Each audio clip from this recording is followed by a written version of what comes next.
जय हिंद। मैं मनोज पुनः आपके ई शिक्षा संवाद यूट्यूब चैनल और जूम क्लास में स्वागत करता हूँ, जिसमें हम लोग एजुकेशन सब्जेक्ट को यहाँ पे लेके तैयारी कर रहे हैं। और हम लोग इस समय जो यूनिट डिस्कस कर रहे हैं वो यूनिट 10 है, जिसमें हम लोग इंक्लूसिव एजुकेशन के टॉपिक को डिस्कस कर रहे हैं। इसमें अभी तक हम लोगों ने पार्ट ए को कंप्लीट किया है। हम लोग जो पढ़ रहे हैं वो कौन सा है, आपका पार्ट ए वाला है।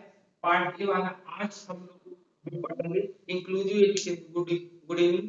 इंक्लूसिव एजुकेशन जो हम लोग पढ़ रहे हैं उसमें आज कॉम्पिटिटिव में आज हम लोग जितने आपने 8 या 9 जितने भी आपने इनके जो कमेटीज है नीतियां और समितियां जो बनी थी, मतलब कि इंक्लूसिव एजुकेशन के लिए जितने भी इम्पोर्टेंट्स आपके आयोग या कमेटी जितना भी काम किया है, आज हम उन सब चीजों को वन बाय वन डिस्कस करेंगे। ठीक है ना, वन बाय वन डिस्कस करेंगे। लेकिन आज जो है कॉम्पिटिटिव वे में हम लोग सबसे ज्यादा डिस्कस करेंगे।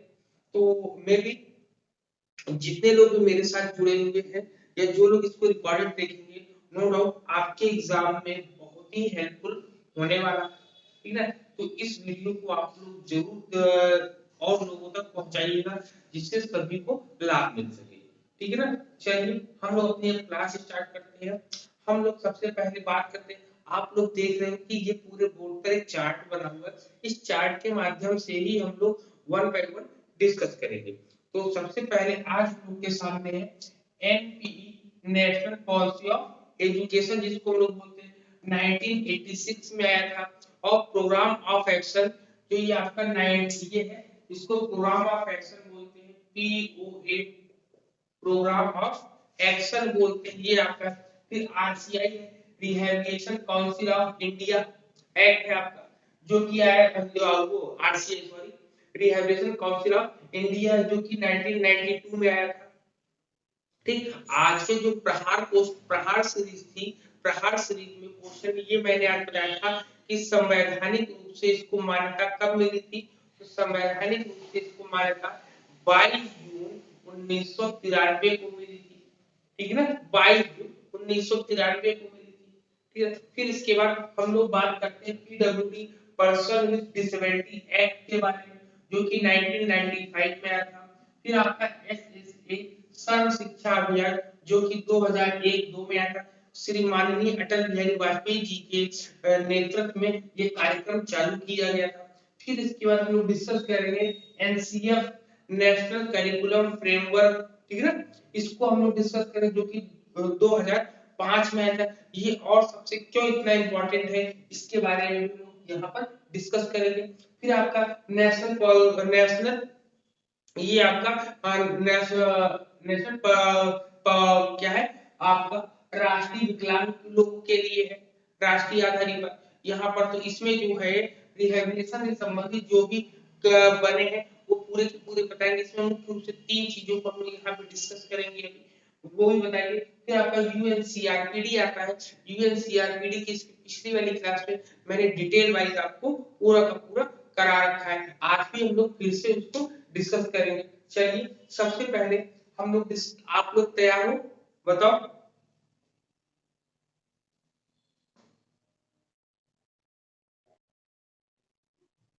ठीक,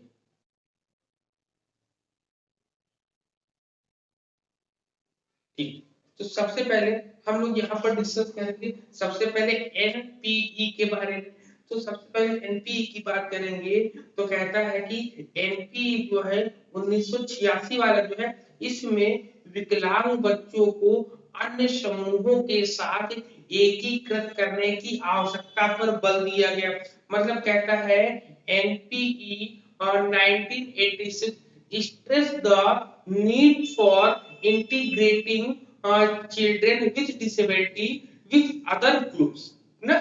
तो इंटीग्रेशन की बात करें,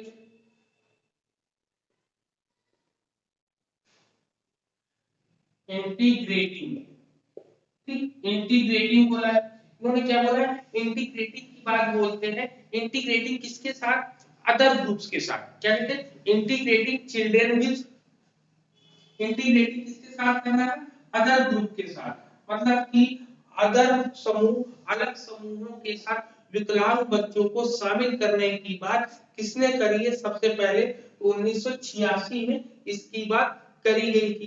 क्लियर है? फिर इसका आरसीआई की बात करेंगे। आरसीआई जो है ये स्टेटरी बॉडी एग्जाम में आता भी है।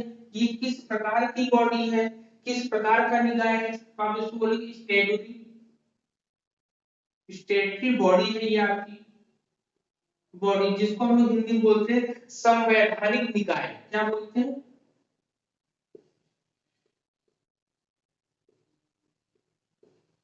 संवैधानिक निकाय होता है। ठीक, संवैधानिक निकाय होता है। ठीक है, इसमें क्या बताया गया? इसमें बताया गया कि aim to regulate the training policies and programmes. यहाँ पे क्या होता है? प्रशिक्षण नीतियां और कार्यक्रम को विनियमित करने का लक्ष्य बनाया गया। यहाँ पे एम क्या था लिखेंगे? एम यहाँ पे बनाया गया। ठीक, आरसीआई में एम क्या बनाया गया था? इन्होंने कहा कि ट्रेनिंग पॉलिसीज, क्या ट्रेनिंग पॉलिसीज, ठीक, ट्रेनिंग पॉलिसीज होगी और प्रोग्राम्स होंगे एंड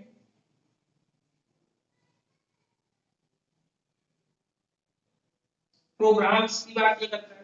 तो यहाँ पर ये क्या कह रहा है? तो यहाँ पर जो आरसीआई क्या कहता है, ये एक संवैधानिक निकाय है। इसका मेन उद्देश्य क्या था कि प्रशिक्षण नीतियों को लागू करना और कार्यक्रमों को चलाना इसका मेन लक्ष्य था।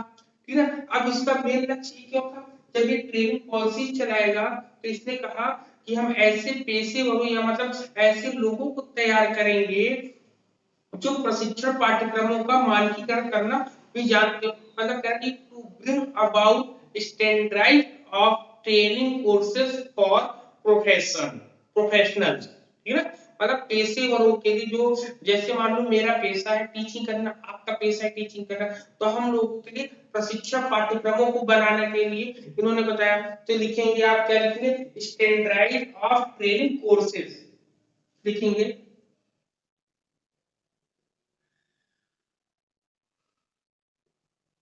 स्टैंडर्डाइज लिखेंगे,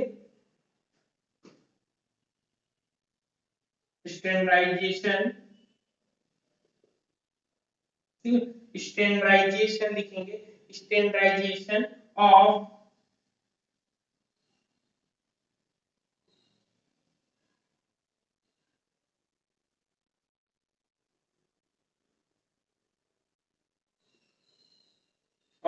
standardisation of training training courses and training courses and क्या हो जाएगा आपका? Training courses for professions.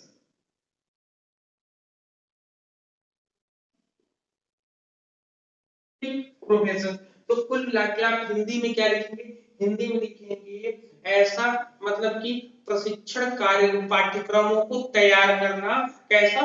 पेशेवरों के लिए, पेशेवरों के लिए अच्छा प्रशिक्षण पाठ्यक्रम तैयार करना इसका उद्देश्य था। क्लियर है? यहाँ पे इतने पॉइंट, यहाँ पर 2 पॉइंट बनाए, बताइए आप लोग।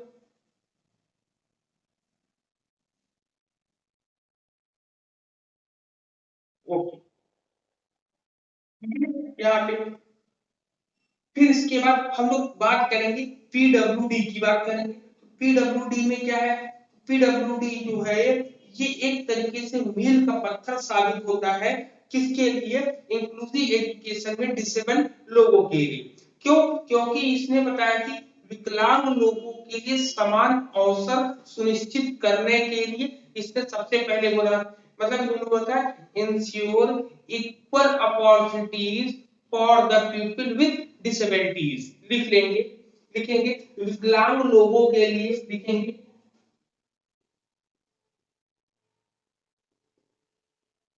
लिखेंगे विकलांग लोगों के लिए। है ना? लिख लिया, विकलांग लोगों के लिए, लिख लिया विकलांग लोगों के समान अवसर, समान अवसर, ठीक है, समान अवसर सुनिश्चित करना,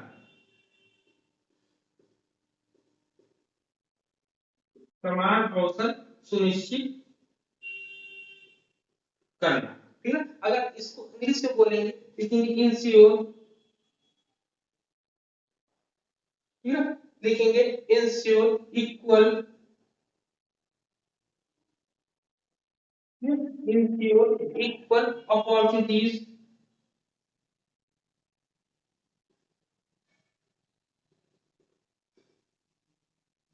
ensure equal opportunities for,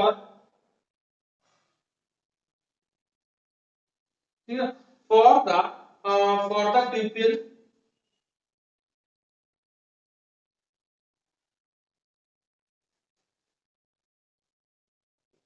for the people with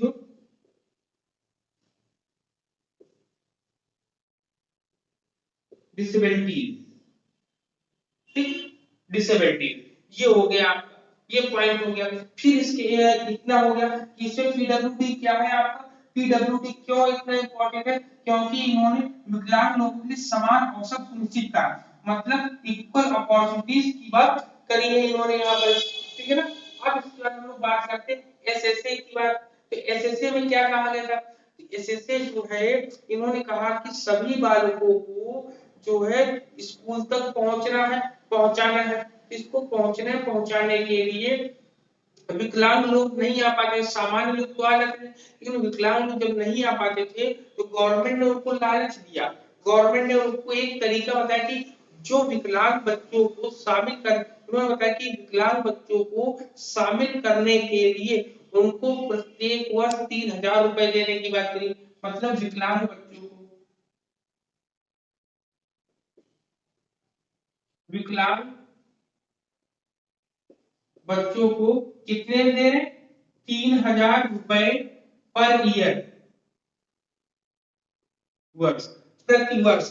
जब कैसे देंगे वो, ऐसे नहीं कि ढूंढ कहीं भी कोई विकलांग को दिया ना, उस जब वो स्कूल में एडमिशन लेगा, एडमिशन जब कराएगा तभी उसको दिया जाएगा यहाँ पर, ठीक है, ये पॉइंट मेरा।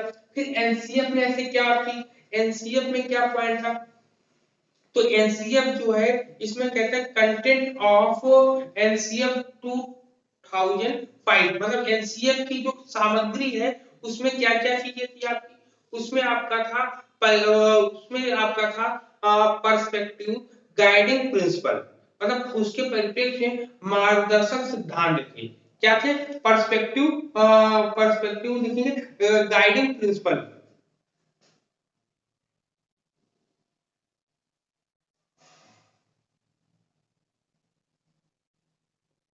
गाइडिंग प्रिंसिपल, गाइडिंग प्रिंसिपल्स की बात करेंगे, गाइडिंग प्रिंसिपल की बात करेंगे, तो कुल मिला के इसमें जो सिद्धांतों को बताया गया है। लेकिन वही एनपीडी की बात करेंगे, एनपीडी क्या होता है आपका, ठीक है ना, एनपीडी, तो एनपीडी में क्या होता है, इसमें जो है एनपीडी में मुख्य रूप से 3 चीजों पर जोर दिया गया था, जब मैंने पढ़ाया था आपको तब भी मैंने बताया था।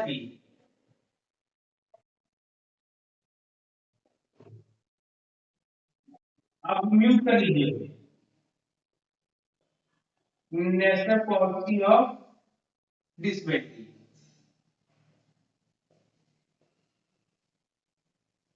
ठीक, नेशनल पॉलिसी ऑफ डिसेबिलिटी, ये क्यों इंपॉर्टेंट है, इसमें क्या कहा गया, इसमें बोला कि deal with physical educational economical rehabilitation of rehabilitation of person with disability, मतलब विकलांग व्यक्तियों के लिए इन्होंने क्या बोला है, शारीरिक, शारीरिक, शैक्षिक और आर्थिक पुनर्वास की बात बोली है।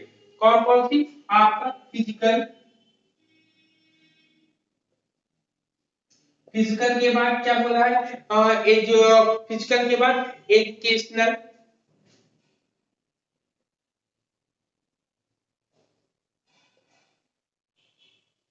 एजुकेशनल और इकोनॉमिकल, इकोनॉमिकल इसके लिए क्या बोला है, पुनर्वास के लिए,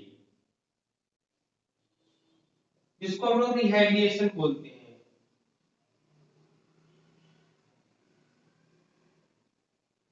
रिहैबिलिटेशन बोलते हैं। मतलब कि एनपीडी क्यों इंपॉर्टेंट है? एनपीडी इसलिए इंपॉर्टेंट है क्योंकि एनपीडी में फिजिकल, एजुकेशनल और इकोनॉमिकल, मतलब शारीरिक और शैक्षिक और आर्थिक रूप से विकलांग व्यक्तियों को पुनर्वास करवाना। पुनर्वास का मतलब पुनः से उनको अपनी स्थिति में आने के लिए इन्होंने बोला है। क्लियर है पॉइंट? बताइए। हेलो, क्लियर है ना दोस्त? हाँ, ठीक। तो ये हो गया, तो इतने पॉइंट्स क्लियर हो गए यहाँ पर कितने।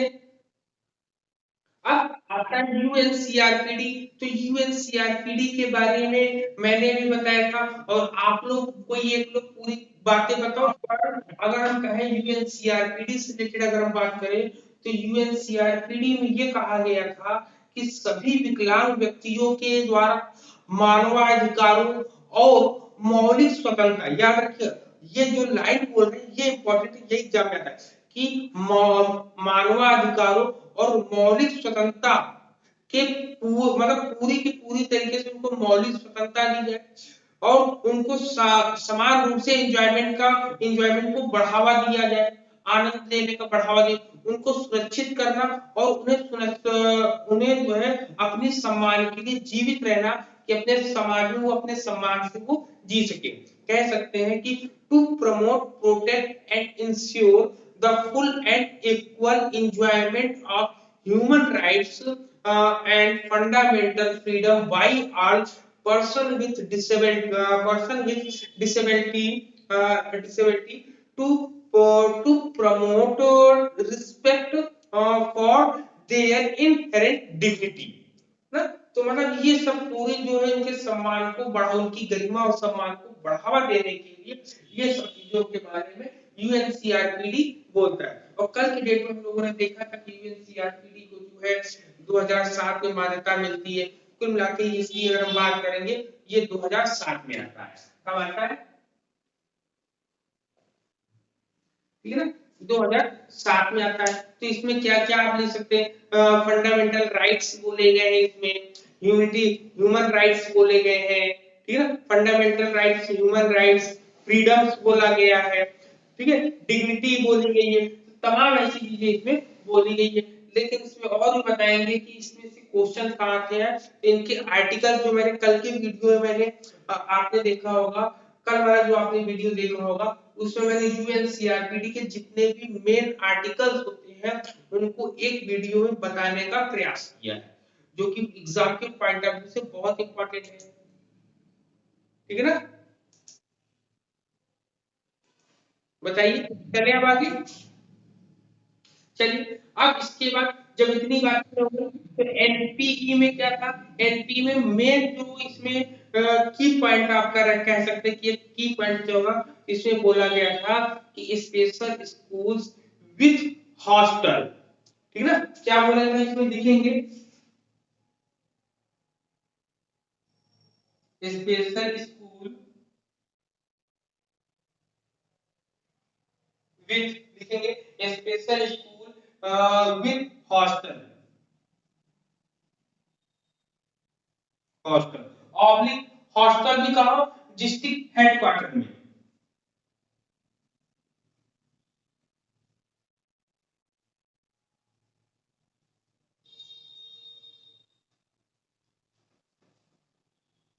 ठीक है, डिस्ट्रिक्ट हेडक्वार्टर्स में,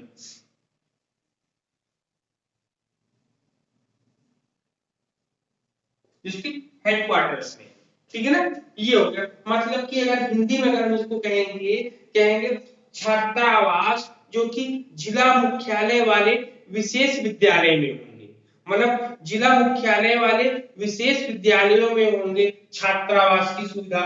लिख लीजिएगा आप लोग, छात्रावास ऑब्लिक जिला मुख्यालय वाले विशेष विद्यालयों के लिए। ठीक, फिर इसमें हम बात करेंगे आरसीआई की। तो आरसीआई में और भी क्या चीजें अगर हम लेकर आते हैं, और क्या चीज इसमें देता है, इसमें कहता है कि to promote research to collect information, मतलब अनुसंधान को बढ़ावा देने के लिए, क्योंकि इसमें इससे अधिक और जानकारियां हमें प्राप्त हो सके कि कहां पर कैसी कंडीशन है उसके लिए फिर पीडब्ल्यूडी एक्ट में और क्या बोला, इन्होंने बोला ट्रांसपोर्ट फैसिलिटीज दी जाएगी ना। इसके अंदर क्या होगा, ट्रांसपोर्ट फैसिलिटीज दी जाएगी आपको। आपको मींस डिसेबल लोगों को, मतलब विकलांग या वैकल्पिक वित्तीय प्रोत्साहन देने वाले छात्रों के लिए परिवहन की सुविधा। यहाँ पे लिखेंगे ट्रांसपोर्ट, आप लिखेंगे ट्रांसपोर्ट फैसिलिटी, लिखेंगे ट्रांसपोर्ट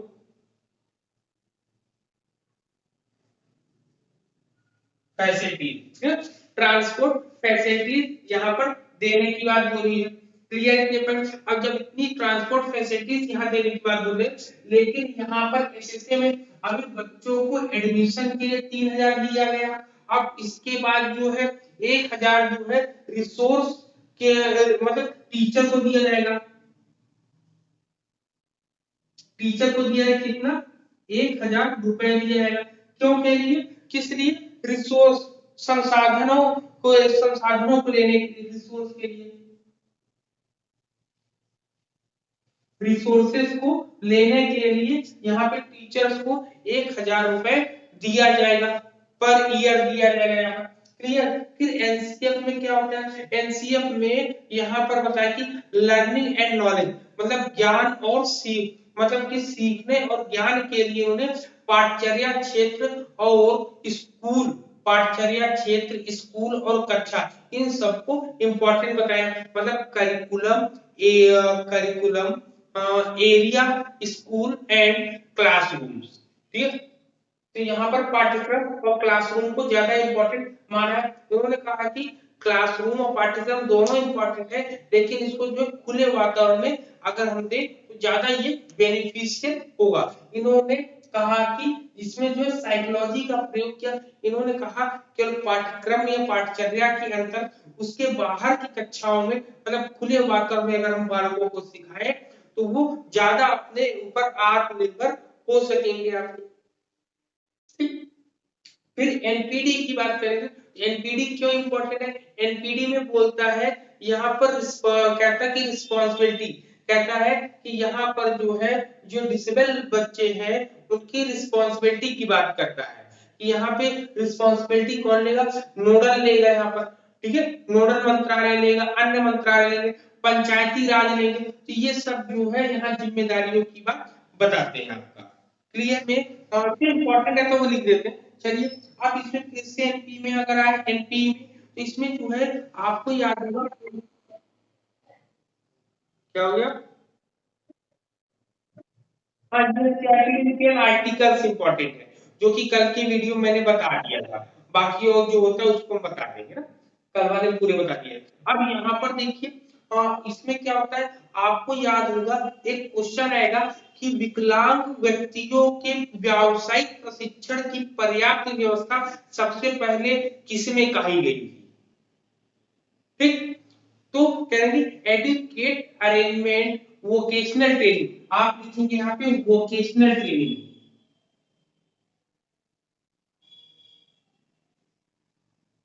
वोकेशनल ट्रेनिंग,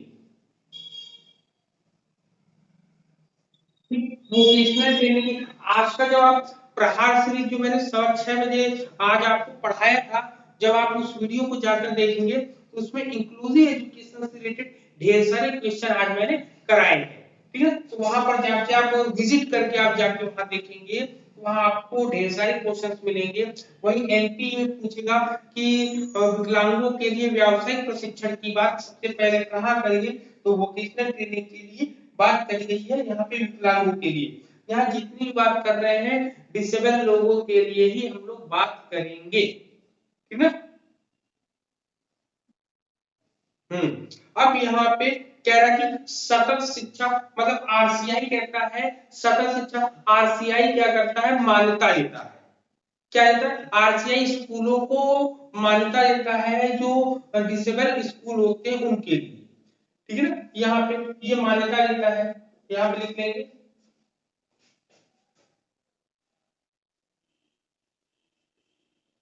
लिखेंगे शैक्षिक संस्थाओं को मान्यता प्रदान करता है, ठीक है ना, मान्यता प्रदान करता है। क्लियर इतने पॉइंट, यहाँ पर ये हो गया मान्यता प्रदान करता है। ठीक, अब बात करते हैं पीडब्ल्यूडी में क्या है इंपॉर्टेंट। ठीक, तो पीडब्ल्यूडी में क्या इंपॉर्टेंट होता है, पीडब्ल्यूडी में इसको साफ करते ना, इसको और साफ कर दे, थोड़ा सा बताइए, साफ कर दे। हाँ, आप स्क्रीनशॉट ले लीजिए।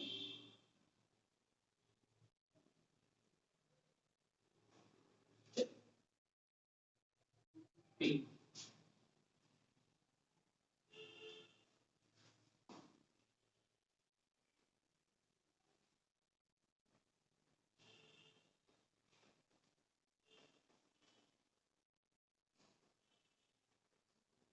चलिए ये है आपका। इसमें अब हम लोग बात करें पीडब्ल्यूडी। पीडब्ल्यूडी में क्या था, इन्होंने बोला कि removal of barrier from school, मतलब स्कूल से बाधाओं को हटाना। लिखेंगे रिमूवल या रिमूव करना है किसको, बैरियर्स को, ठीक है। रिमूव किसको करना है, बैरियर्स जो आ रही है आपकी, बैरियर्स होती रुकावटें, कहां से समाप्त करना है, स्कूल से, है ना। तो रिमूव करना है, हटाना है, बाधाओं को हटाना है। कहां से हटाना है, जो स्कूल में बाधाएं उत्पन्न होती हैं उसको हटाना है। अब उसको हटाने के लिए इन्होंने क्या क्या बताया, इन्होंने बोला कि बुक को सप्लाई करो। क्या है, क्या क्या दे रहे हैं स्कूल में, बुक्स दे रही है, बुक्स के बाद और क्या दे सकते हैं, यूनिफॉर्म, यूनिफॉर्म्स दी जाएंगी, यूनिफॉर्म्स के साथ अदर मटेरियल्स इनको दी जाएंगे, ठीक है। यूनिफॉर्म्स एंड अदर, ठीक है, अदर मटेरियल्स इनको दी जाएंगे, अदर मटेरियल्स इनको दी जाएंगे, ठीक है ना, कि यहाँ पर जो कि वो जो है अन्य बच्चों के साथ समानता के भाव से पढ़ सके। तो यहाँ पे आपको पॉइंट वाइज समझ आ रहा है कि रिमूव करना है, क्या रिमूव करना है, बैरियर्स, बैरियर्स मींस बाधाएं होती हैं, क्या होती है, बाधाएं, ठीक, बाधाएं रिमूव करनी कहां से, स्कूल से करनी है। तो स्कूल में बुक्स हम देंगे, यूनिफॉर्म देंगे और अन्य चीजें देंगे जो उनके पढ़ाई से संबंधित होंगी यहाँ पर। क्लियर ये पॉइंट। फिर इसके बाद हम लोग बात करेंगे एसएससी की। तो एसएससी में ऐसा क्या बोला गया है कि इसमें बोला गया है कि यहाँ पर छोटे छोटे स्तरों पर जो है एक टीम बनाई जाएगी, ठीक है, एक टीम बनाई जाएगी और उसमें विशेष आवश्यकता वाले बच्चों का जो है मूल्यांकन किया जाएगा समय समय पर, किस पर, ब्लॉक लेवल पर। लिखेंगे वे ब्लॉक लेवल पे,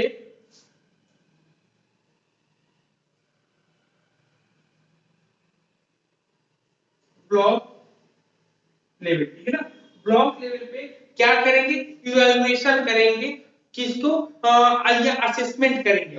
ब्लॉक लेवल पे असेसमेंट होगा,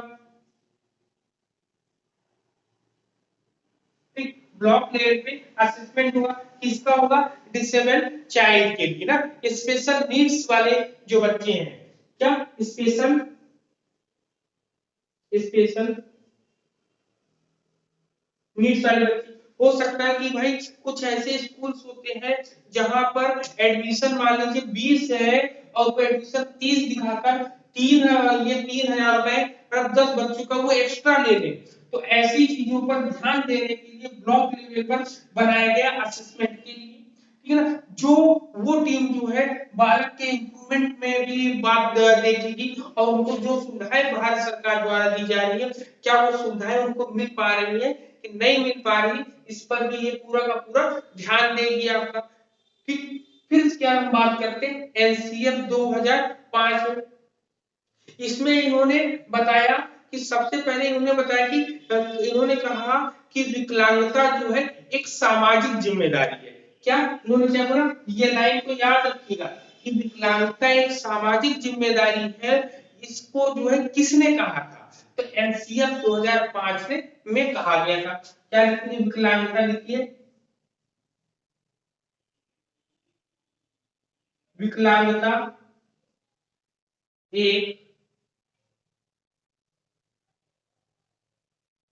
सामाजिक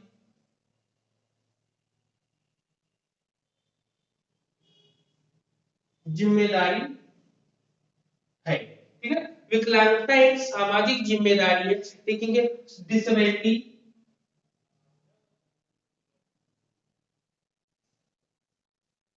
disability is a social,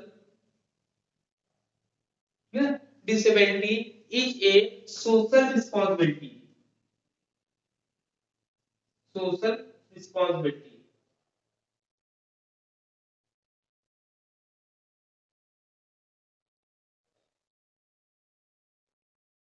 social responsibility है। ठीक ना, ये पॉइंट क्लियर है कि यहाँ पर ये अगर क्वेश्चन आपका आएगा तो इस क्वेश्चन को याद रखिएगा कि विकलांगता एक सामाजिक जिम्मेदारी है। इसको एनसीएफ 2005 में बोला गया था।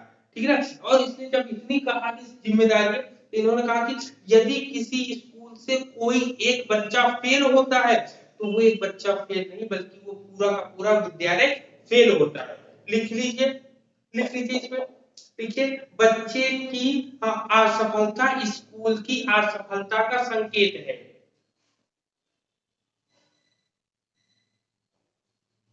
बच्चे की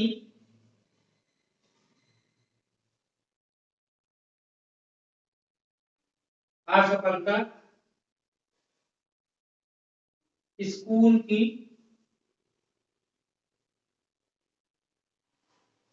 असफलता है। ठीक है, ये पॉइंट को नोट करिएगा। लिखेंगे फेलियर, और लिखेंगे failure of a child is an indication of the failure of school. ठीक है, ये एनसीए में बोला गया था कितनी चीजें। फिर इसके बाद हम लोग और भी अगर हम बात करेंगे नेक्स्ट में एनपीडी में, नेशनल पॉलिसी ऑफ डिसेबिलिटी, इसमें क्या होगा? ठीक है, इसमें क्या होगा? इसमें आपका होगा कि इन्होंने बोला है कि हर 5 साल में एक व्यापक समीक्षा होगी, कॉम्प्रिहेंसिव रिव्यू होगा। मतलब लिखेंगे हर 5 साल,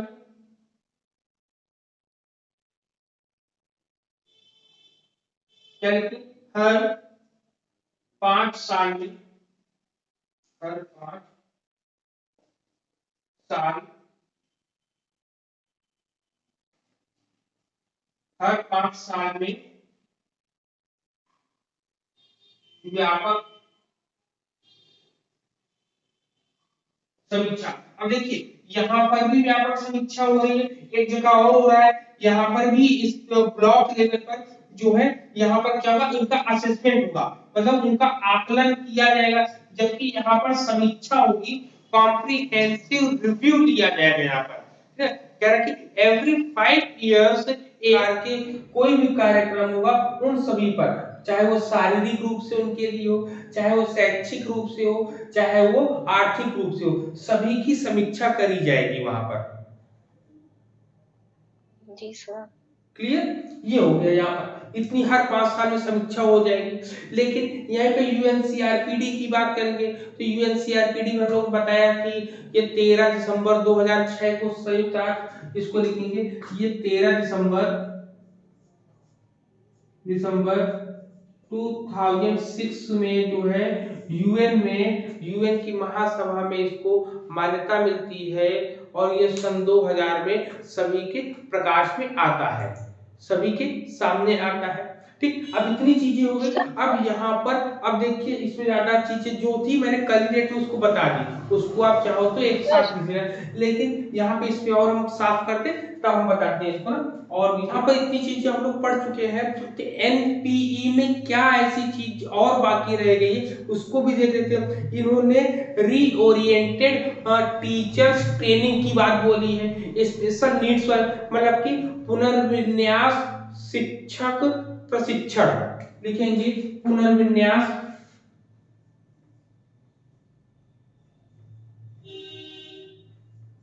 पुनर्विन्यास शिक्षक प्रशिक्षण, ठीक है, पुनर्विन्यास शिक्षक प्रशिक्षण जिसमें विशेष आवश्यकताएं जिनको विशेष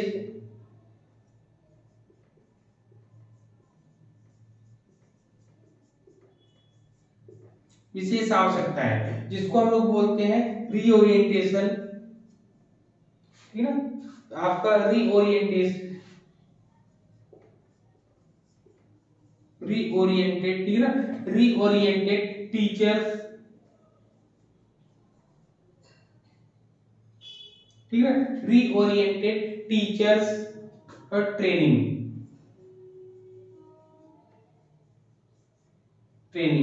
लिखेंगे, स्पेशल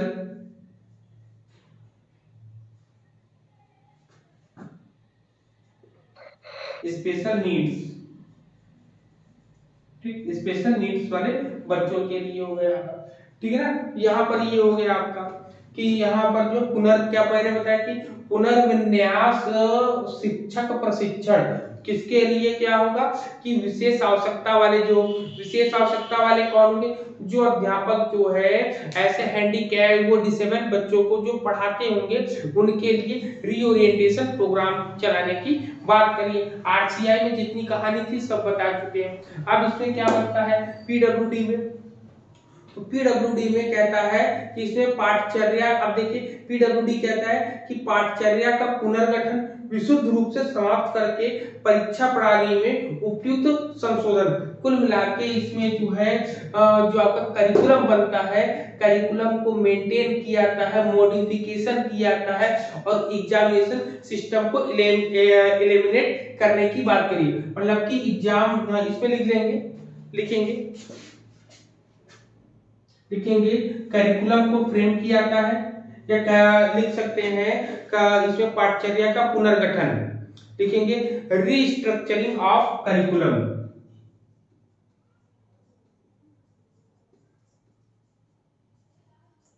रीस्ट्रक्चरिंग ऑफ करिकुलम, ठीक है ना, रीस्ट्रक्चरिंग ऑफ करिकुलम लिखेंगे, पाठचर्या का पुनर्गठन, ठीक है ना। फिर कहते हैं सुटेबल, फिर इसमें रीस्ट्रक्चरिंग करते हैं, फिर इसमें मॉडिफिकेशन करते हैं,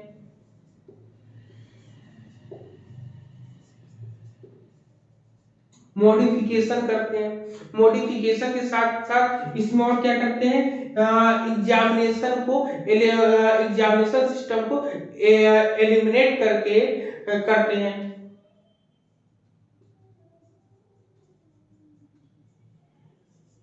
एग्जामिनेशन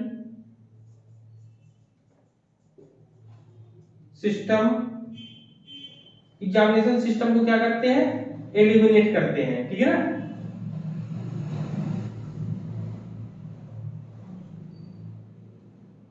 ठीक, एलिमिनेट करते हैं, एग्जामिनेशन सिस्टम को एलिमिनेट करते हैं यहाँ पर, ठीक है ना। यहाँ पर ये समझ में आ रहा है कि पीडब्ल्यूडी में क्या हुआ कि रीस्ट्रक्चरिंग ऑफ करिकुलम, पाठचर्या का पुनर्गठन होता है, फिर उसका जो है मॉडिफिकेशन क्या होता है विशुद्धिकरण होता है, मॉडिफिकेशन का मतलब जरूरत के अनुसार उसको बदलते हैं, और एग्जामिनेशन सिस्टम को एलिमिनेट या एग्जामिनेशन सिस्टम को एडमिशन के लिए उसको खत्म करते हैं पीडब्ल्यूडी एक्ट, ठीक है। फिर उसके बाद एसएसए में हम लोगों ने देख लिया, इसमें मैंने पूरी की पूरी चीजें बताई दी है कि भारत सरकार द्वारा जो है इस सहायताएं दी जाती है, मतलब provisions of appropriate assistive device to children with special need by government, मतलब भारत सरकार द्वारा विशेष आवश्यकता वाले बच्चों के लिए उपयुक्त सहायक उपकरण का प्रावधान इसमें दिया गया है।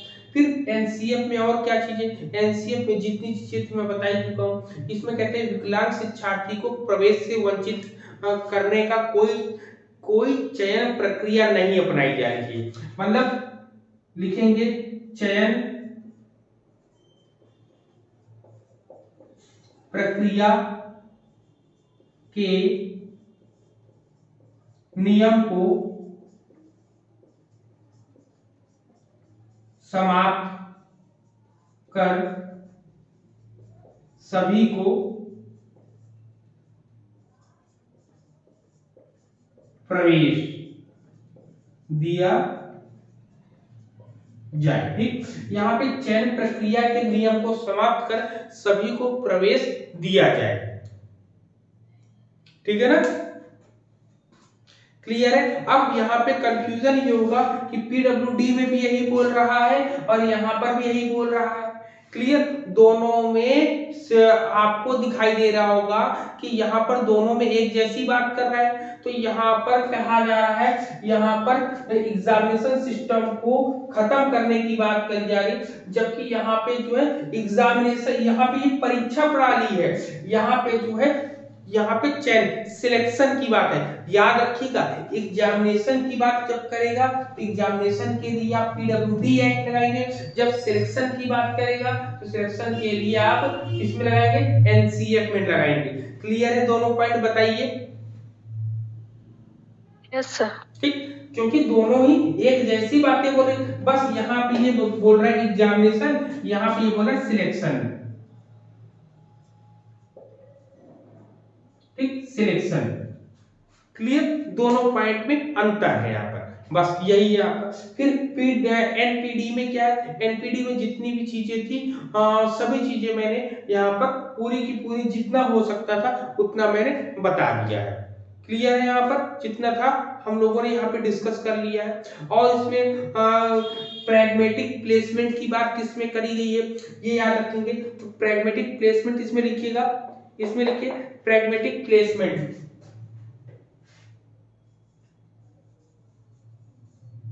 लिखिए प्रैग्मेटिक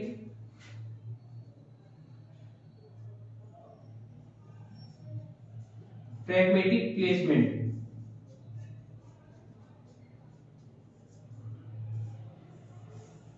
ठीक, लिखेंगे व्यावहारिक प्लेसमेंट की बात करी इन्होंने। ठीक है ना, इसमें अगर आपसे पूछा जाएगा इंक्लूजन की बात किसमें करी गई है, तो इंक्लूजन की बात भी इसी में करी गई है, एनपीई में ही इंक्लूजन की बात करी। इसको हटा दो, यहां लिख दो ना, इंक्लूजन की बात, इंक्लूजन में समावेशन। ठीक, समावेशन की बात किसने करी है, तो समावेशन की बात इसने करी है, इसने skill communication and basic skills को सुधारने की बात करी है, मतलब daily living skill.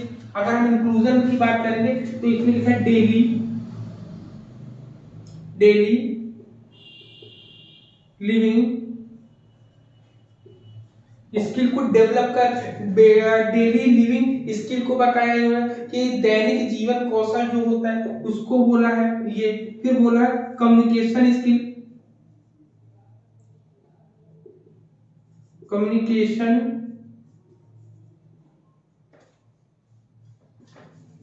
Communication skill की बात करते हैं। और तीसरा क्या है, तीसरे में बोला है बेसिक स्किल, बुनियादी कौशल।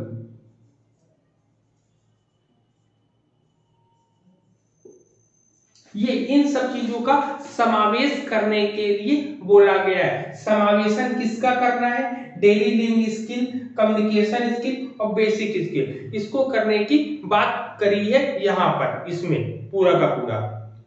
ठीक है ना, क्लियर है, पॉइंट बताइए इतने। जी सर। ठीक, तो यहाँ पर जितनी भी चीजें थी उतनी चीजों को हम लोगों ने डिस्कस कर लिया है। लेकिन अगर हम यूएनसीआरपीडी की बात करें तो यूएनसीआरपीडी में मैंने ढेर सारी चीजें बता दी थी। उसमें क्वेश्चन था कि एजुकेशन जो है किसके अंतर्गत आता है, तो बताओ एजुकेशन किसके अंतर्गत आता है आपका। आर्टिकल 24।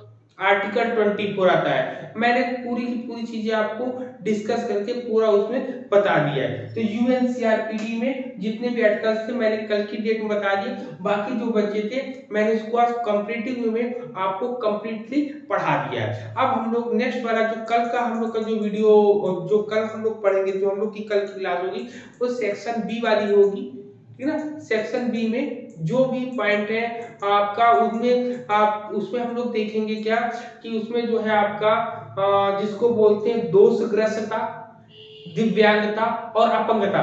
अगर किसी सामान्य लोगों से हम बात करेंगे तो वो कहेगा कि हाँ तीनों ही एक ही शब्द है, लेकिन कल हम लोग बात करेंगे कि ये तीनों अलग कैसे हैं। इम्पेयरमेंट, डिसेबिलिटी एंड हैंडीकैप, तीनों को हम लोग अलग अलग वे में, तीनों कॉम्पिटिटिव वे में, कल की डेट में भी हम लोग कल कॉम्पिटिटिव वे में इन तीनों को डिस्कस करेंगे। तो आज की क्लास यहीं तक रखते हैं, लेकिन आप लोग प्रहार सीरीज जो मैंने आज जो क्वेश्चन पेपर कराया है आप उसको देखा करिए, वो नो डाउट एग्जाम के पॉइंट ऑफ व्यू से ही मैंने पूरी तैयारी कर रखी है उसको पढ़ाने के लिए। और जो इंक्लूसिव एजुकेशन के आप ढेर सारे क्वेश्चन उसमें थे उसको भी जाके आप लोग जरूर देखिएगा, ठीक है ना। कल फिर मिलते हैं हम लोग नए वीडियो के साथ नई क्लास में। कल हम सेक्शन बी पढ़ेंगे इसका इंक्लूसिव एजुकेशन का। तब तक के लिए सभी को शुभ रात्रि, जय हिंद।